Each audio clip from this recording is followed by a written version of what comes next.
The Book of Jonah. Chapter 1.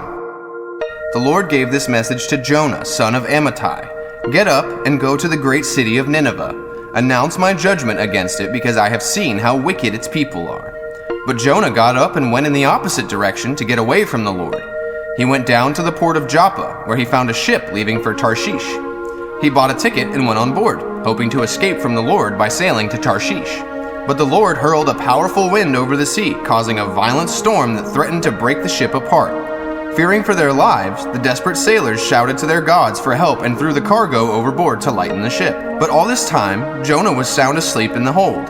So the captain went down after him. "How can you sleep at a time like this?" he shouted. "Get up and pray to your God. Maybe he will pay attention to us and spare our lives." Then the crew cast lots to see which of them had offended the gods and caused the terrible storm. When they did this, the lots identified Jonah as the culprit. "Why has this awful storm come down to us?" they demanded.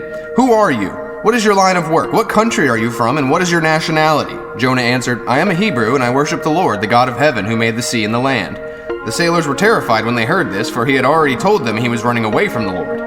"Oh, why did you do it?" they groaned. And since the storm was getting worse all the time, they asked him, "What should we do to you to stop this storm?" "Throw me into the sea," Jonah said, "and it will become calm again. I know that this terrible storm is all my fault."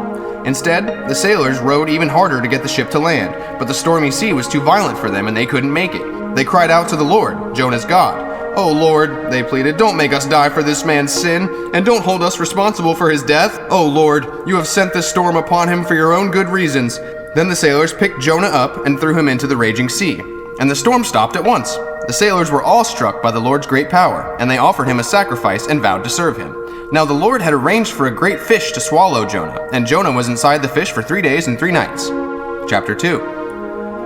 Then Jonah prayed to the Lord his God from inside the fish. He said, "I cried out to the Lord in my great trouble, and he answered me. I called to you from the land of the dead, and Lord, you heard me. You threw me into the ocean depths, and I sank down into the heart of the sea. The mighty waters engulfed me. I was buried beneath your wild and stormy waves. Then I said, Oh Lord, you have driven me from your presence, yet I will look once more towards your holy temple. I sank beneath the waves, and the waters closed over me. Seaweed wrapped itself around my head. I sank down to the very roots of the mountains. I was imprisoned in the earth, whose gates lock shut forever. But you, O Lord my God, snatched me from the jaws of death. As my life was slipping away, I remembered the Lord, and my earnest prayer went out to you in your holy temple. Those who worship false gods turn their backs on all God's mercies. But I will offer sacrifices to you with songs of praise, and I will fulfill all my vows, for my salvation comes from the Lord alone." Then the Lord ordered the fish to spit Jonah out onto the beach. Chapter 3. Then the Lord spoke to Jonah a second time. "Get up and go to the great city of Nineveh, and deliver the message I have given you." This time Jonah obeyed the Lord's command and went to Nineveh, a city so large that it took 3 days to see it all. On the day Jonah entered the city, he shouted to the crowds, 40 days from now, Nineveh will be destroyed." The people of Nineveh believed God's message, and from the greatest to the least they declared a fast and put on burlap to show their sorrow. When the king of Nineveh heard what Jonah was saying, he stepped down from his throne and took off his royal robes. He dressed himself in burlap and sat on a heap of ashes. Then the king and his nobles sent this decree throughout the city. "No one, not even the animals from your herds and flocks, may eat or drink anything at all. People and animals alike must wear garments of mourning, and everyone must pray earnestly to God. They must turn from their evil ways and stop all their violence. Who can tell? Perhaps even yet God will change his mind and hold back his fierce anger from destroying us." When God saw what they had done and how they had put a stop to their evil ways, he changed his mind and did not carry out the destruction he had threatened. Chapter 4. This change of plans greatly upset Jonah, and he became very angry, so he complained to the Lord about it. "Didn't I say before I left home that you would do this, Lord?